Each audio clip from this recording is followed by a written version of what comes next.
Paz de Cristo, irmãos. É muito bom estar aqui com vocês mais uma vez para poder compartilhar com vocês um momento de louvor, adoração e uma palavra.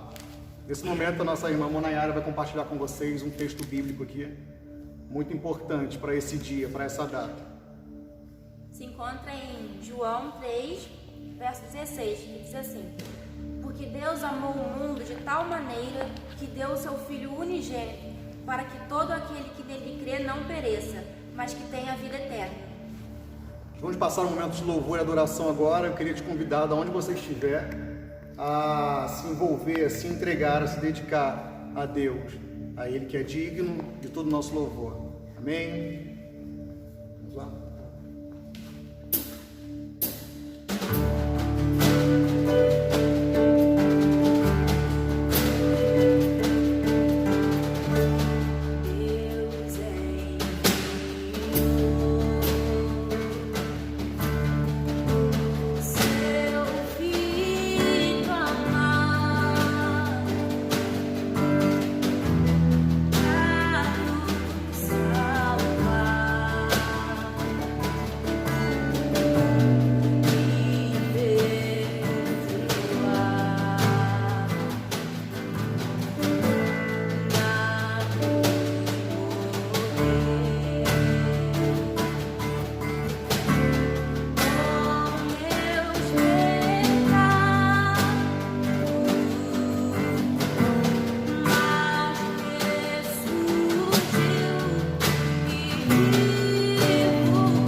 Cristo, irmãos, quero compartilhar com vocês a palavra de Deus que se encontra na primeira carta de Paulo aos Coríntios, capítulo 15, do verso 12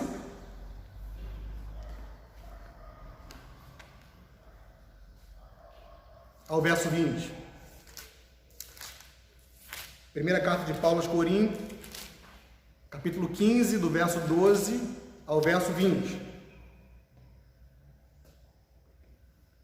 Antes de iniciarmos a leitura, eu queria compartilhar com você um texto aqui. As pirâmides do Egito são famosas porque abrigam os corpos mumificados dos antigos reis do Egito. A Catedral de Westminster, em Londres, é reverenciada porque jazem os corpos da nobreza e de britânicos famosos. O mausoléu de Maomé é notável pelo caixão de pedra e ossos que o contém. O cemitério de Arlington, em Washington, nos Estados Unidos, é venerado como lugar de descanso de muitos americanos famosos. Mas o sepulcro de Jesus Cristo é famoso justamente porque ele está vazio. Glória a Deus, ele ressuscitou. Queria orar com você rapidamente. Pai, diante da tua palavra nós estamos aqui. Queremos te dar graça por tudo que o Senhor tem feito em nossa vida e através de nós.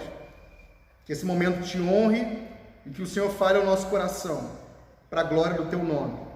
Amém.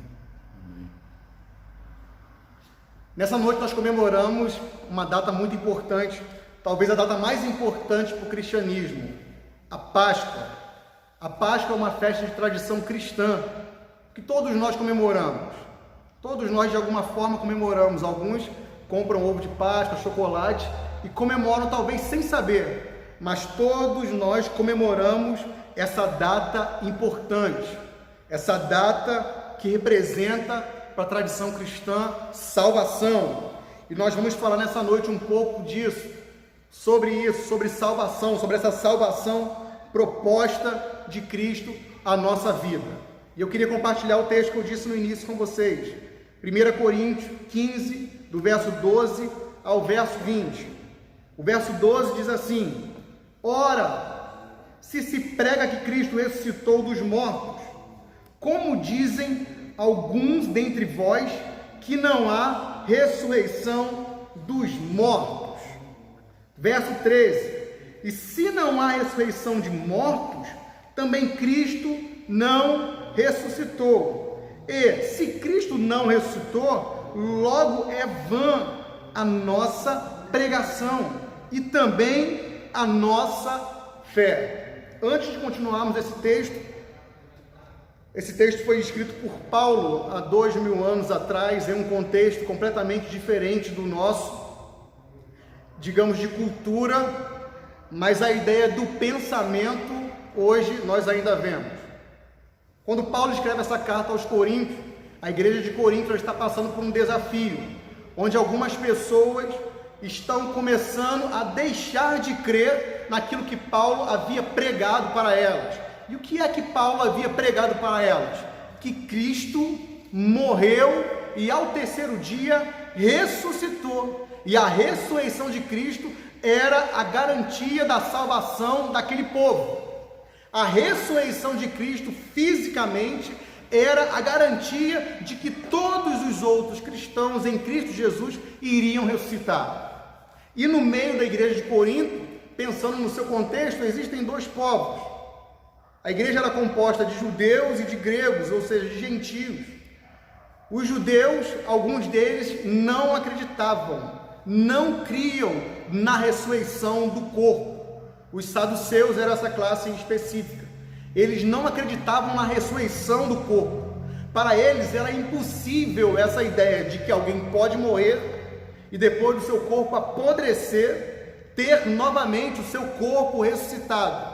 Essa ideia contraditória, para eles, fora do pensamento comum e normal, para eles não colava, não era suficiente, e por isso eles não criam. Eles achavam uma contradição entre alguém morrer fisicamente e posteriormente ressuscitar. Esse era um grupo de pessoas que compunha a igreja de Coríntios, e o outro grupo de pessoas que compunha a igreja de Coríntios eram os gregos, eram os gentios. E para os gregos era um pouco diferente da visão dos judeus. Para os gregos, a ideia de que os gregos tinham com relação ao corpo é que o corpo é algo ruim, que a matéria é algo não bom. Existia uma frase muito interessante dos gregos naquele contexto, é de que o corpo era a prisão da alma, como se o corpo fosse algo muito ruim e prendesse a alma que é boa. Então, na visão dos gregos, quando o corpo morria, a alma era liberta e voltava então assim para Deus. Mas o corpo, o que é físico, ficava aqui e apodrecia, ou seja, para eles também não tinha nenhuma, eles não acreditavam, para eles não tinha nenhuma concordância entre um corpo que é mau, que morre, e a alma que volta para Deus, numa ideia de depois se unirem novamente. Para eles essa ideia não era concebível, então logo eles não criam. A igreja era composta desses grupos de pessoas, de judeus e de gregos, que muitos deles, de ambas as partes, não criam na doutrina da ressurreição. E quando Paulo sabe disso, quando Paulo recebe essa informação de que na igreja dos Coríntios, em Corinto aqui, está havendo uma separação, uma divisão ou um afastamento daquilo que ele havia pregado anteriormente, ele escreve essa carta. E nessa carta ele inicia ela dizendo o que nós acabamos de ler agora, eu quero ler novamente contigo. Paulo diz assim: ora, preste atenção, se a gente prega que Cristo ressuscitou dos mortos, como dizem alguns dentre vocês que não há ressurreição dos mortos? Paulo está dizendo, se nós já pregamos, se eu já preguei a vocês, de fato, que Cristo ressuscitou entre os mortos, e Ele apareceu a mim, se eu já disse isso a vocês, como é que entre vocês algumas pessoas dizem que não há ressurreição do corpo? Que não há ressurreição do corpo. E Paulo continua dizendo no verso 13, e se não há ressurreição de mortos ou do corpo, também Cristo não ressuscitou. Paulo está usando um argumento aqui para que as pessoas compreendam que se eles acreditarem, se os coríntios crerem que Cristo não ressuscitou, que o corpo não ressuscita, logo também é impossível eles crerem que Cristo ressuscitou em matéria, em um corpo. No verso 14, Paulo continua dizendo, e se Cristo não ressuscitou, logo é vã a nossa pregação, e também é vã a nossa fé. Porque Paulo afirma com tanta verdade, com tanta autoridade, o que nós acabamos de dizer? Porque a religião cristã, o evangelho, está fundamentado, construído sobre a ressurreição de Cristo. Por isso Paulo diz, se Cristo não ressuscitou dentre os mortos, logo a nossa pregação, logo o que nós fazemos é inútil, é em vão. Ou seja, se vocês não acreditam que Cristo ressuscitou dentre os mortos, logo vocês não acreditam que é possível que vocês irão também ressuscitar. Ou seja, tudo que fazemos aqui é vão. Vamos continuar no verso 15. Paulo continua dizendo, e assim somos também considerados como falsas testemunhas de Deus, pois testificamos de Deus que ressuscitou a Cristo, ao qual porém não ressuscitou, se na verdade os mortos não ressuscitam. Paulo está dizendo, se nós crermos de que Cristo não, de que o corpo não ressuscita, de que não há ressurreição do corpo, se nós não cremos nessa verdade, como os saduceus não creem, e como muitos gregos não creem, logo nós estamos indo ao contrário daquilo que Deus disse. Logo não é inútil a gente crer e pregar que Deus ressuscitou Cristo. E o verso 16, Paulo continua dizendo, porque se os mortos não ressuscitam, também Cristo não ressuscitou. Paulo deixa bem claro para aquele povo, se vocês acreditam que os mortos não ressuscitam, logo vocês também acreditam que Cristo não ressuscitou. Logo vocês desconstroem todo o evangelho, que é fundamentado sob a ressurreição corpórea, física de Cristo. Diferente do que a teologia liberal diz, que Cristo ressuscitou no querigma, na pregação dos discípulos. Não, Paulo está dizendo, Cristo ressuscitou com seu corpo transformado.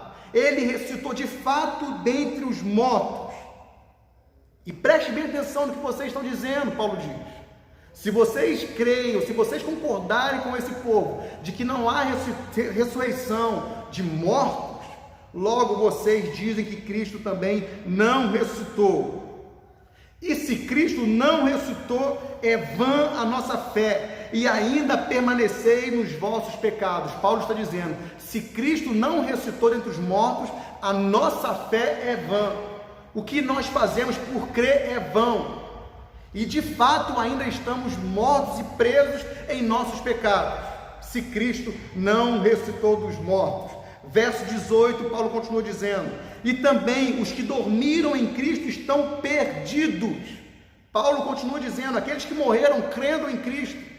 Se de fato for verdade o que vocês estão dizendo, que não há ressurreição dos mortos, e se Cristo não ressuscitou, os que morreram crendo em Cristo, os que viveram a sua vida em Cristo, estão perdidos, não têm destino, apenas morreram.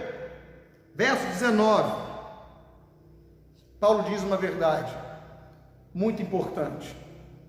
E antes dessa verdade do verso 19, eu quero compartilhar com você 5 pontos históricos, bíblicos, que de fato comprova que Cristo ressuscitou corporeamente e apareceu a pessoas.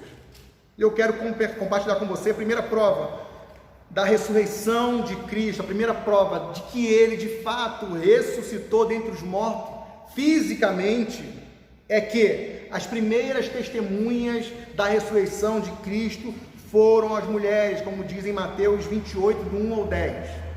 Jesus, quando ressuscita, a primeira pessoa que Ele aparece são para as mulheres, e as mulheres logo depois saem para testificar de que encontraram Jesus, de que de fato Ele havia ressuscitado. É importante a gente ressaltar de que a mulher, nesse contexto judaico aqui, não tinha muita voz. Hoje é muito diferente, hoje é completamente diferente. A mulher hoje tem voz, a mulher hoje tem o seu lugar na sociedade, mas nesse contexto aqui não. E a primeira pessoa que Jesus aparece ressurreto são para as mulheres. E as mulheres vão correndo testificar de que Ele havia ressuscitado. A segunda prova da ressurreição são os inimigos de Jesus. Os inimigos de Jesus, é muito importante a gente ressaltar essa verdade que eu quero compartilhar com vocês. Até mesmo os sacerdotes, que eram inimigos de Jesus, creram que Ele de fato havia ressuscitado. Isso que fundamenta essa verdade está em Mateus 28, do verso 11 em diante. O que acontece quando Cristo ressuscita? Os soldados que foram pagos para guardar o túmulo ficaram desesperados. E quando eles percebem que a tumba está vazia, eles correm em direção aos sacerdotes e contam a verdadeira história. Eles contam para o sacerdote, eles dizem, o corpo de Jesus não está lá. Ele de fato ressuscitou. Coisas sobrenaturais aconteceram. Ele não está lá, Ele ressuscitou. Ele saiu de lá. E o que acontece? Os sacerdotes, diante dessa verdade testemunhada pelos soldados, eles fazem uma reunião. E eles chegam à conclusão de fazerem o quê? Eles chegam à conclusão de pagar o soldado para dar uma nova cara àquela situação, àquela ressurreição de Cristo. Eles dão uma grande quantia de dinheiro para os soldados simplesmente dizerem que enquanto eles estavam dormindo, enquanto os soldados dormiam, os discípulos de Jesus foram até o túmulo e roubaram o corpo de Jesus. Essa foi a história que foi propagada naquele tempo, diante da sociedade. Por que foi necessário levantar essa história? Porque até os sacerdotes creram, sabiam que de fato Jesus havia ressuscitado. Os soldados que guardavam o corpo de Jesus viram coisas sobrenaturais eles perceberam que de fato Cristo havia ressuscitado. Essa é a segunda prova da ressurreição de Cristo. E a terceira prova histórica da ressurreição de Cristo é importante. É o irmão de Jesus, chamado Tiago, em 1 Coríntios 15, 7, fala sobre isso. Paulo fala que Cristo apareceu a Tiago também. Esse Tiago aqui era o irmão de Jesus, o irmão incrédulo de Jesus, o irmão que não via Jesus como Deus, que não cria em Jesus também, pensando racionalmente. É muito estranho alguém, um irmão teu, nascer da barriga da tua mãe, crescer contigo e de repente ele falar para você que é o Filho de Deus. É muito difícil de acreditar, e Tiago estava nesse dilema. Ele não acreditava que Jesus era o Filho de Deus, mas ele viu o irmão dele ser morto e crucificado. Ser morto e crucificado e atestado pelos guardas que de fato ele estava morto.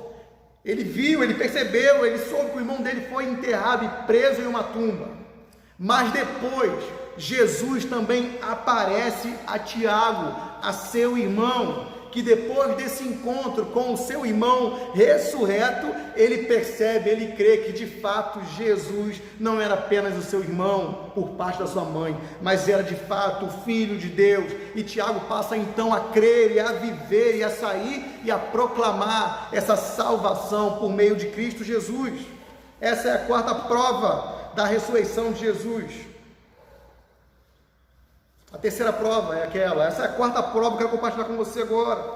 Cristo aparece a Paulo. É muito interessante quando Cristo aparece a Paulo no caminho de Damasco. Paulo estava indo matar os cristãos. Paulo era alguém, como muitos no contexto de hoje, não criam que de fato Cristo era o Filho de Deus, de que aquele que estava ali na sociedade, em meio àquele povo, era Deus.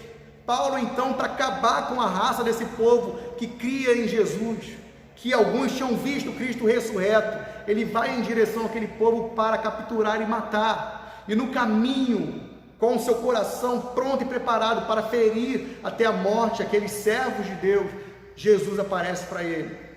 Jesus aparece no meio do caminho, e Paulo, quando percebe que aquele ali era o Filho de Deus, ele o chama de Senhor, e ele se rende àquele Jesus.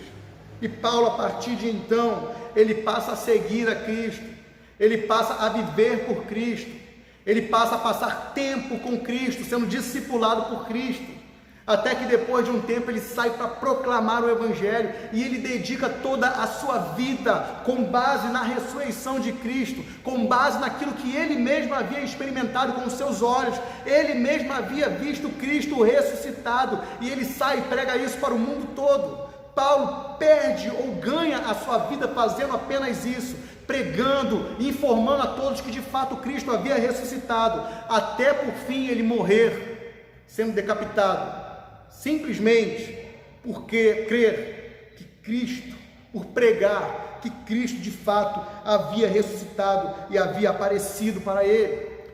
A quinta prova da ressurreição de Cristo é que em Coríntios, 1 Coríntios 15, verso 6, fala que Jesus também apareceu após a sua ressurreição para mais de 500 cristãos.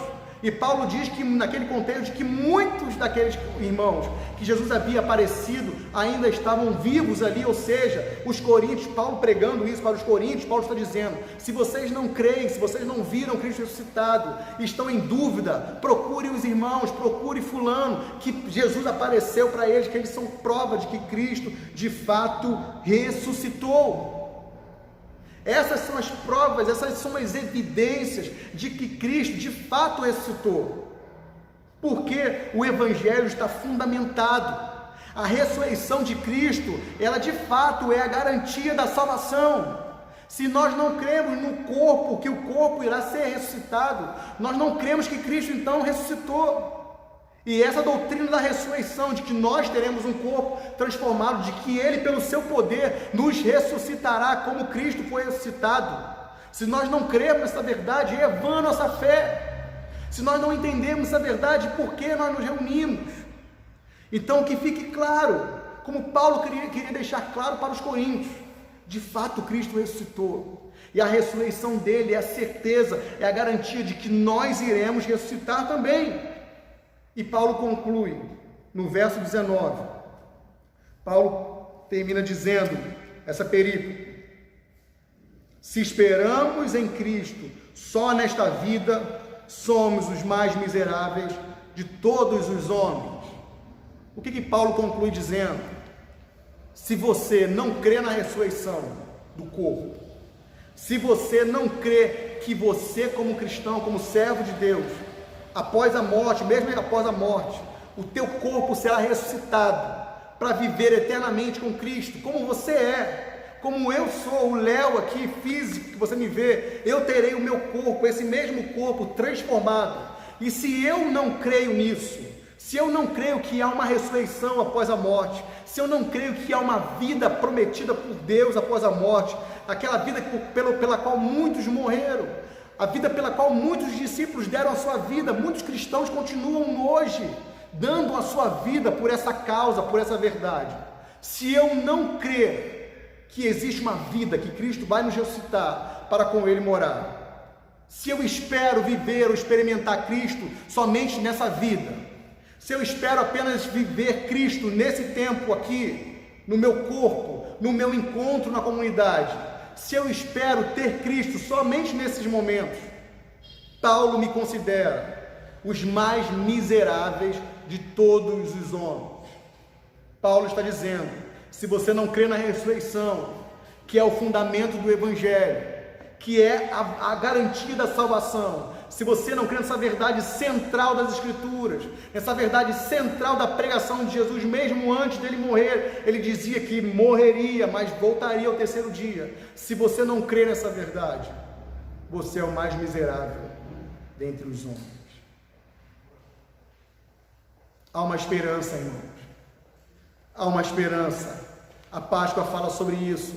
Há uma esperança para mim e para você. Jesus de fato morreu e ressuscitou ao terceiro dia. Ele nos trouxe libertação. Ele nos livrou do nosso pecado e da morte. A morte não tem mais domínio sobre você. A morte não pode mais te dominar. A morte não tem mais domínio sobre você. Tragada foi a morte na vitória, pois Cristo ressuscitou e Ele foi o primeiro. Ele foi a primazia da ressurreição. E se Ele ressuscitou, eu creio, eu aguardo ansiosamente, Maranata, venha Senhor Jesus. Anseio me encontrar contigo, anseio viver a vida que eu tanto espero, anseio viver completamente contigo, anseio viver livre dos pecados que tão de perto me rodeiam e me prendem, me seduzem muitas vezes. Anseio viver livre dessa vida que me prende aqui embaixo, que me arrasta aqui para baixo. Eu anseio, eu creio nessa esperança, eu creio nessa vida. Para concluir com você, eu quero compartilhar um texto que Paulo também escreve aos Filipenses, no capítulo 3, verso 20. Paulo diz assim: a nossa pátria está nos céus, a nossa pátria está nos céus, de onde também esperamos, de onde também temos a esperança no Salvador, o nosso Senhor Jesus Cristo, aquele que ressuscitou, aquele que subiu aos céus e prometeu voltar para nos encontrar e nos levar para morar com Ele. E o verso 21 diz assim: que transformará o nosso corpo abatido, esse corpo hoje preso pelo pecado, esse corpo que sofre, o corpo que sente dor, o corpo que morre aqui de início. Ele transformará esse corpo, que não haverá mais doença, não haverá mais dor, não haverá mais sofrimento, não haverá mais choro, não haverá mais tristeza. Nós receberemos um corpo transformado, como é o corpo de Cristo. Nós teremos um corpo novo, voltado para Deus, voltado apenas para as coisas do céu, longe das coisas terrenas, dos sofrimentos terrenos. O sofrimento que te aflige hoje aqui, lá, nessa esperança que cremos, não haverá mais. O sofrimento que te prende, a dor, a doença que te prende, que te amarra, que te faz sofrer aqui, não haverá mais, porque nós teremos um corpo transformado. Nós receberemos esse corpo transformado para sermos conforme o seu corpo glorioso, segundo o seu eficaz poder de sujeitar também a si todas as coisas. Cristo ressuscitou. Hoje é domingo de Páscoa, nós celebramos isso, festejamos isso, porque nós cremos nessa garantia, nós cremos que Ele de fato ressuscitou, e se Cristo de fato ressuscitou, Ele então é a garantia da nossa salvação, é a garantia da nossa esperança. Nós aguardamos Ele ansiosamente, nós cremos nesse Cristo que venceu a morte por mim e por você, para que eu e você pudéssemos um dia estar com Ele. Esse é o momento que nós ansiamos, esse é o momento que nós desejamos, estar com Ele para sempre. Amém.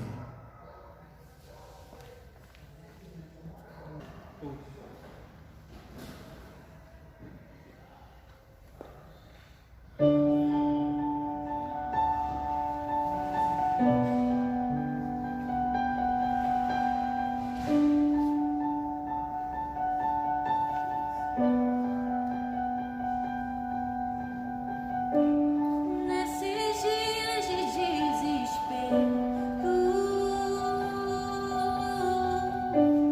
incerteza e medo há,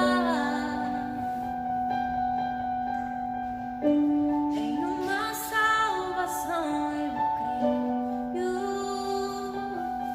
creio em Ti, creio em Ti.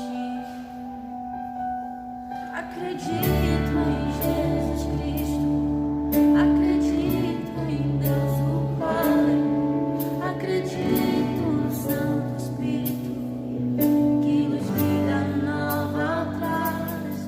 Acredito na cruz de Cristo, em que a morte enfim venceu.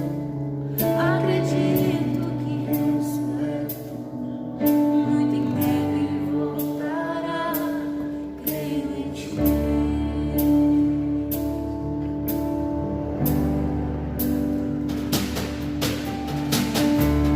Nossa fé não seja mimos, apenas notas e cantos, mesmo em tentações e fatos. Creio em Ti,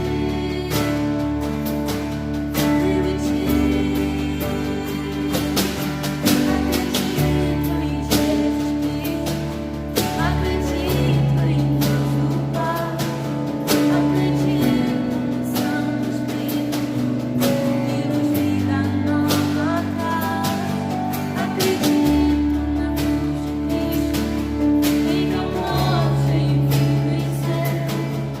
Acredito que ressurreto, muito em breve voltará.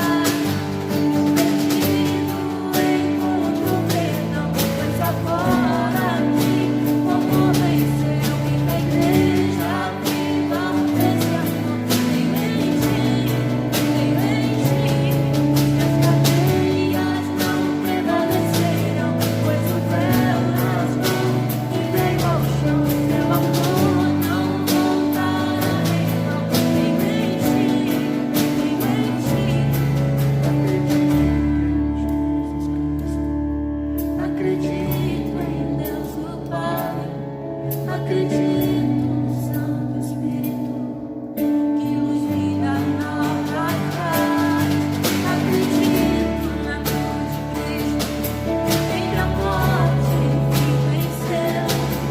Acredito que ressurreto, muito em breve voltará.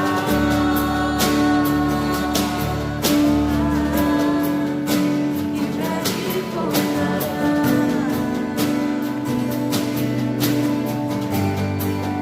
Breve voltará. Em breve voltará.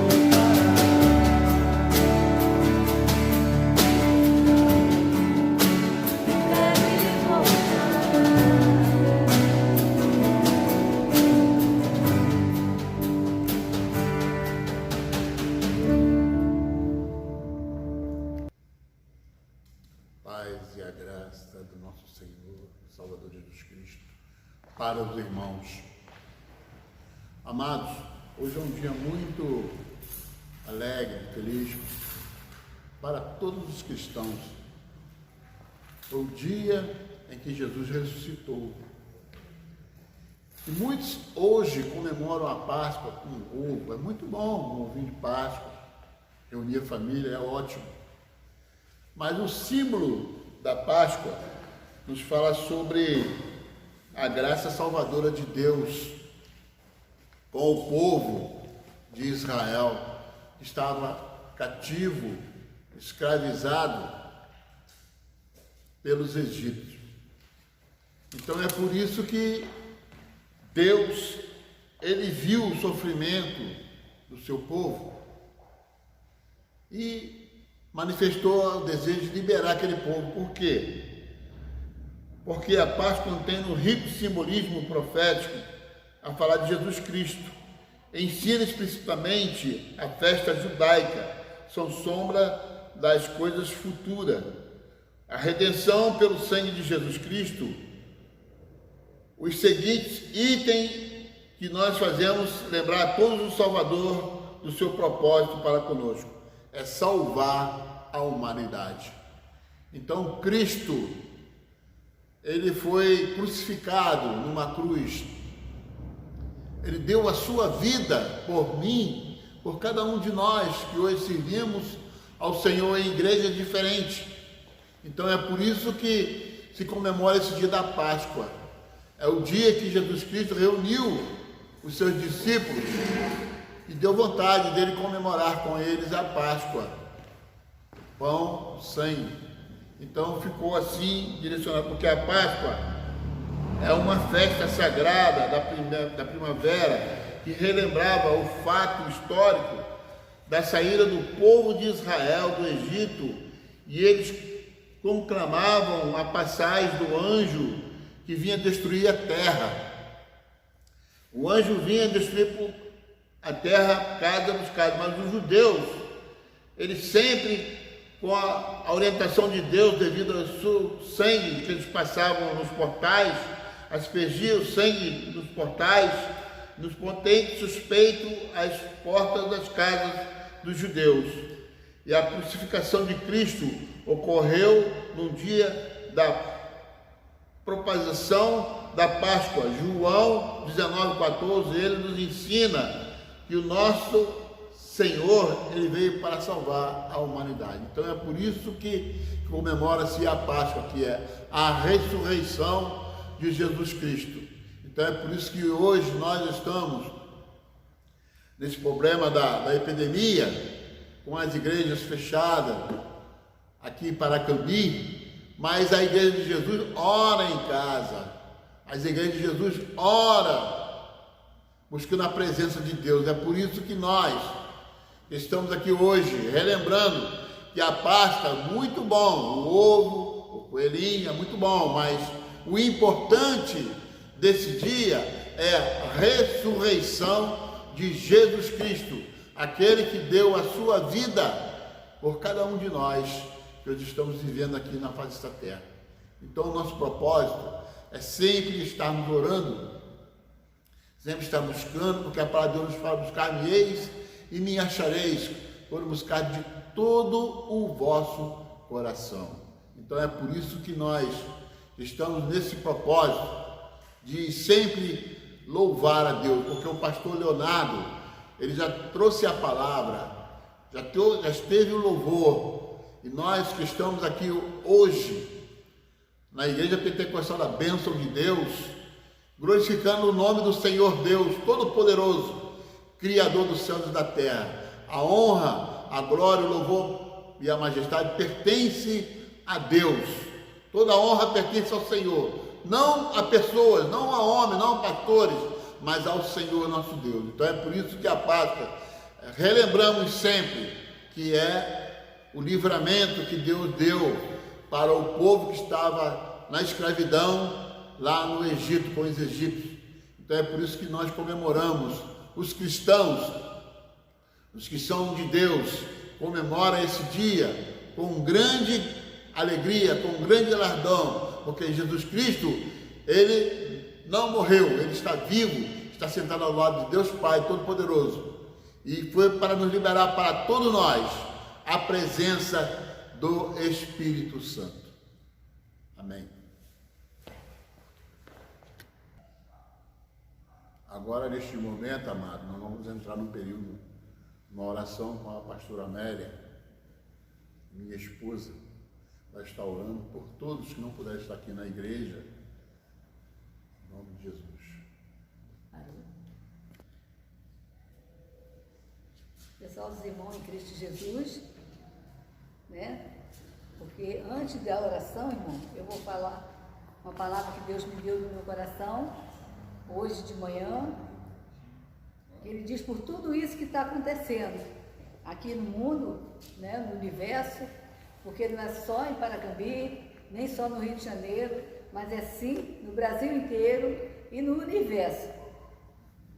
Mas o Senhor manda dizer para cada um de nós que fazemos a vontade do Senhor, que um dia Ele bateu no nosso coração, na porta do nosso coração, e a gente aceitou Ele como Salvador, foi lá e abriu a chave da nossa porta, porque só a gente que tem a chave, e a porta do nosso coração só se abre por dentro.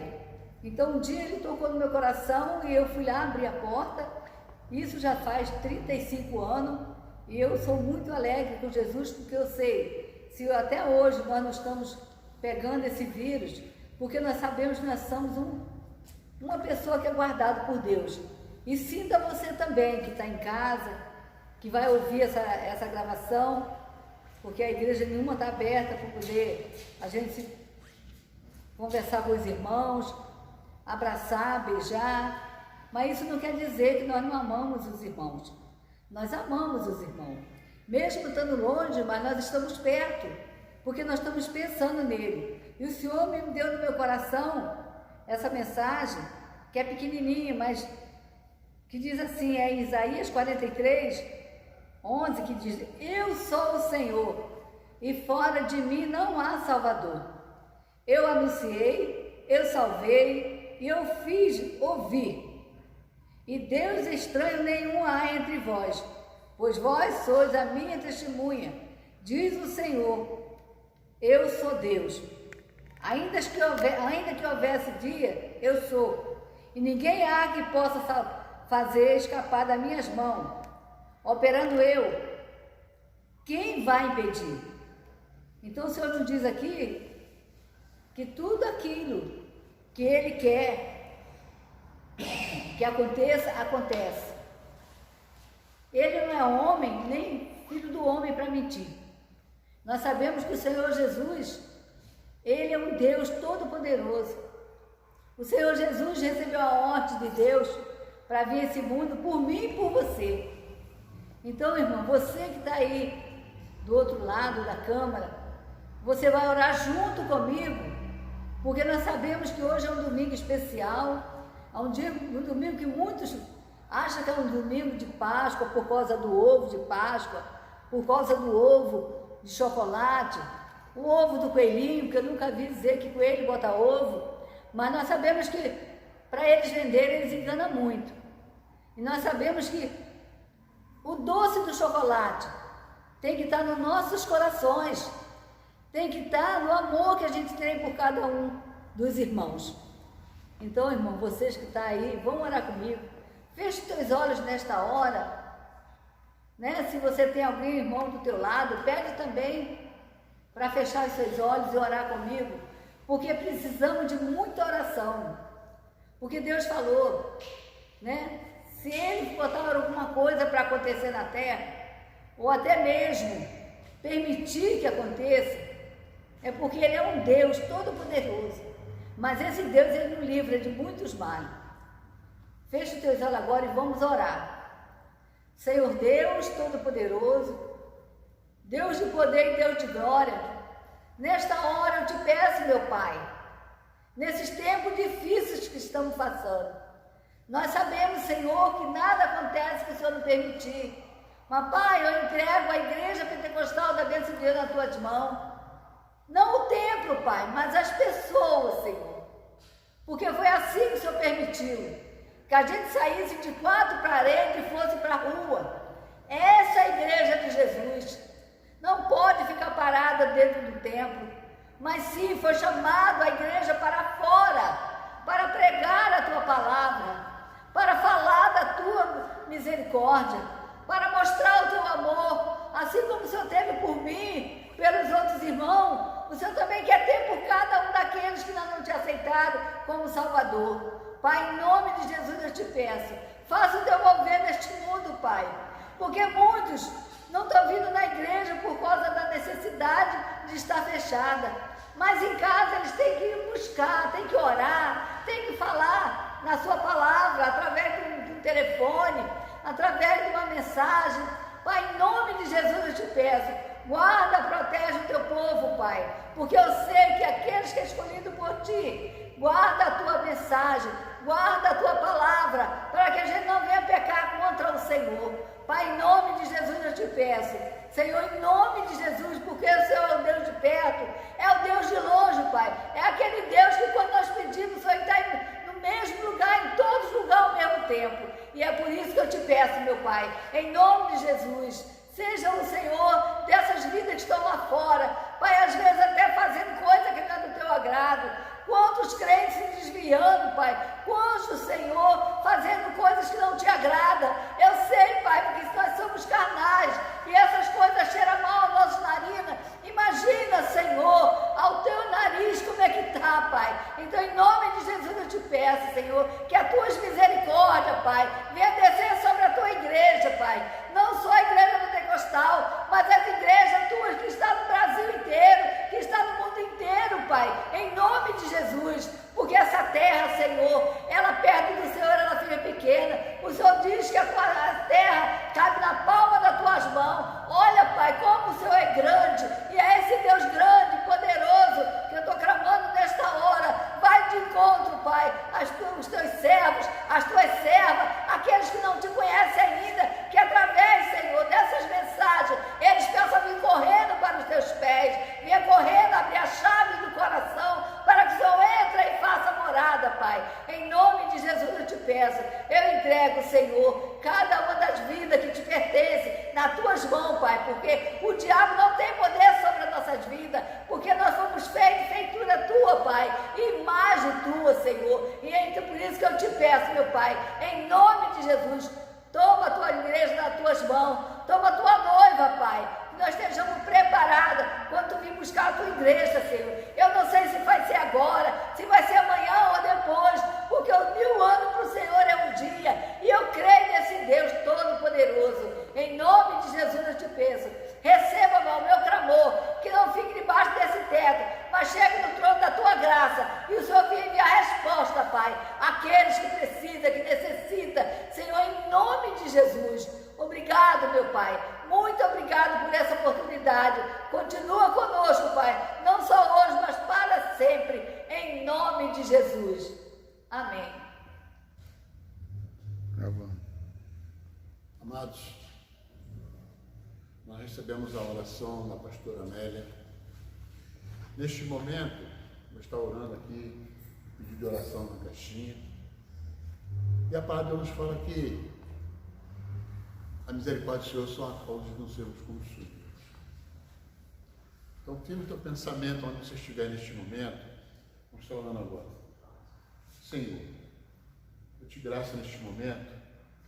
Aqui está essa caixinha com um pedido de oração de pessoas que estão necessitadas, precisam do Senhor. Que manifeste tua graça, o teu poder, entrando com a tua presença maravilhosa, repreendendo todo o mal, todo tipo de enfermidade, todos os vícios deste mundo. Ó Deus, aqueles que estão enfermos, aqueles que estão acamados, aqueles que estão fracos na fé. Senhor, eu não sei o que está escrito, mas tu sabes de todas as coisas, Pai. Entra com a tua presença maravilhosa, Pai, e abençoa a todos, ricamente, abundantemente, no nome de Jesus. Amém. Agora nós vamos encerrar neste momento, vamos ministrar a bênção apostólica. A graça do nosso Senhor e Salvador Jesus Cristo, o grande amor de Deus, a comunhão do Consolador, que é o Espírito Santo de Deus, e seja sobre vós, desde agora e para todo sempre, que nós falamos.